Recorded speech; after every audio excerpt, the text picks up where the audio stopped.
How's it going, guys? It's Rad C at the WWE Monday Night Raw review from November 19th, the Raw After Survivor Series. Let's get started. So Raw starts off with acting Raw General Manager PC Corbin in the ring. Of course, Baron's out to introduce Stephanie McMahon, the commissioner. Still, Stephanie comes out. Stephanie says that Sunday was a clean sweep for Raw. Actually, technically, Stephanie, you didn't sweep him. You only won 6-1.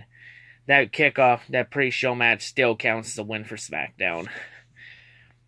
So then Stephanie says that everyone on Raw worked hard to beat SmackDown. Yeah, no shit when you win 6-1. And then Stephanie says that they will celebrate throughout the night. And then Baron says that Stephanie should stay true to her promises and make Baron permanent Raw General Manager. And then that's when Braun Strowman would come out. Of course, Braun's saying that he wants Stephanie to stay true to her promises too, and Baron says he wants his match with Corbin. So Stephanie grants Braun his match and it will take place at TLC. And then Stephanie says that if Baron can beat Braun at TLC, Baron will become the permanent general manager for Raw. But if Braun Strowman wins, then Baron will lose all authority. And to add on that, because hold up, Steph ain't done yet. Stephanie then says that if Braun wins at TLC, Braun will get a Universal title match at the Royal Rumble. And also, Braun gets to pick the stipulation for the match. So then Braun says to Baron, welcome to Monday Night Braun. And then Baron announces that the match between these two at TLC will be a TLC match. And for this one, it will be one where it can be decided by pinfall. So then Baron goes on and says that's a terrible idea. Oh, you probably would have thought the same thing, you dumbass. Because, that's not PC.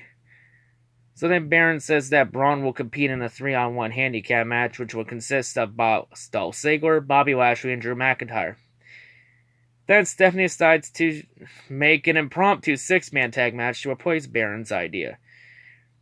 This 6-man tag match will include the team of Drew McIntyre, Bobby Lashley, and Baron Corbin against the team of Braun Strowman, Finn Balor, and Elias.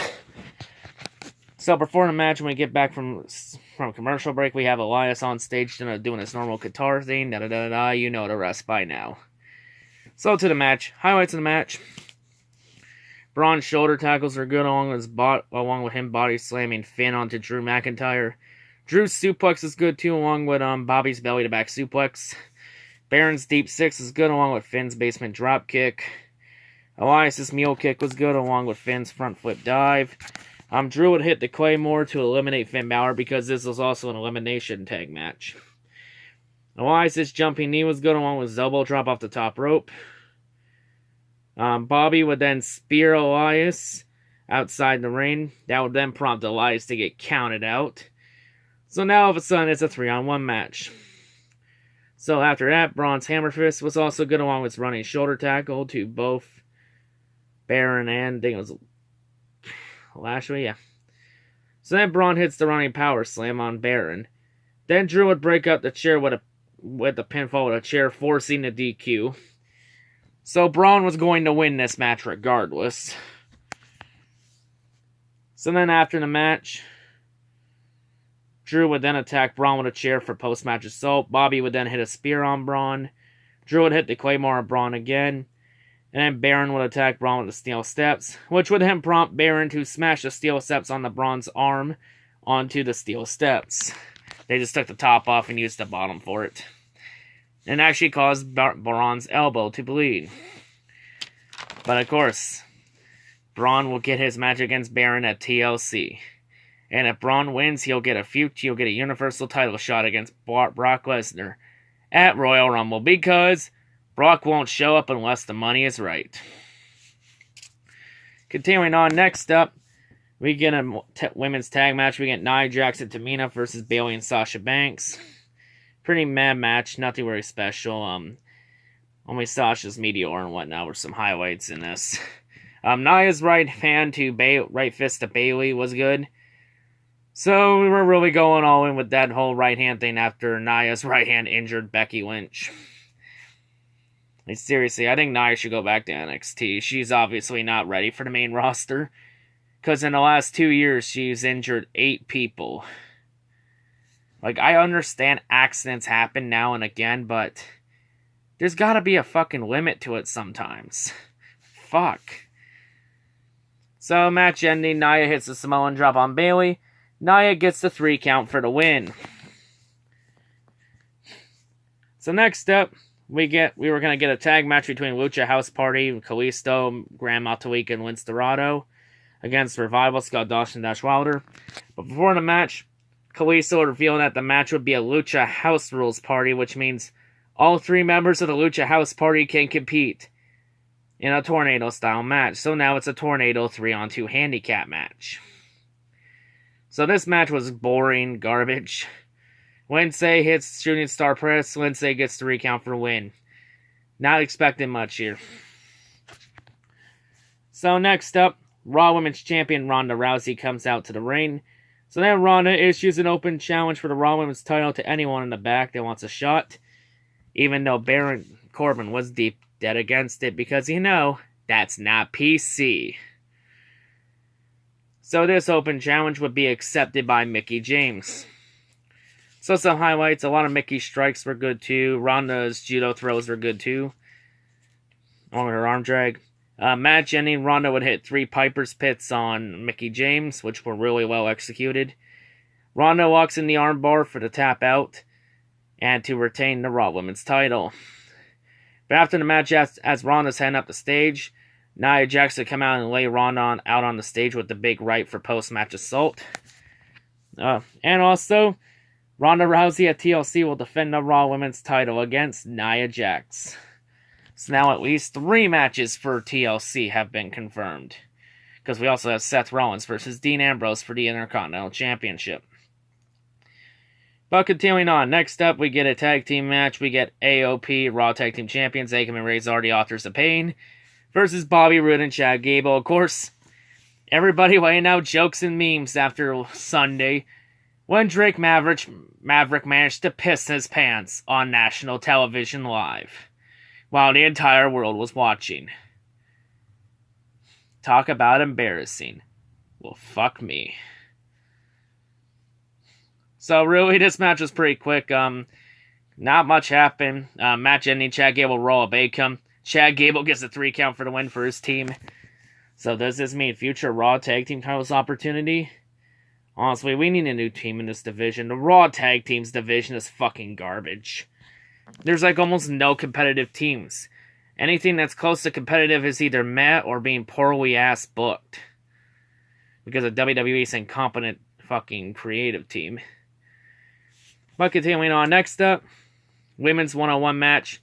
Natalya versus Ruby Riott. 2 competitors that were supposed to be on Team Raw for the Women's Survivor Series team.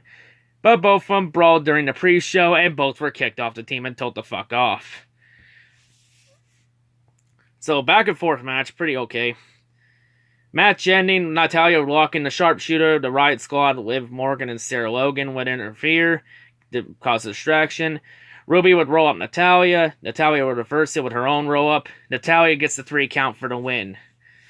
So yes, Natalya wins, and that was our main event. But before we continue, hold up, we ain't done yet, because tonight, on Unsolved Mysteries, we try and find out why Dean Ambrose turned on Seth Rollins.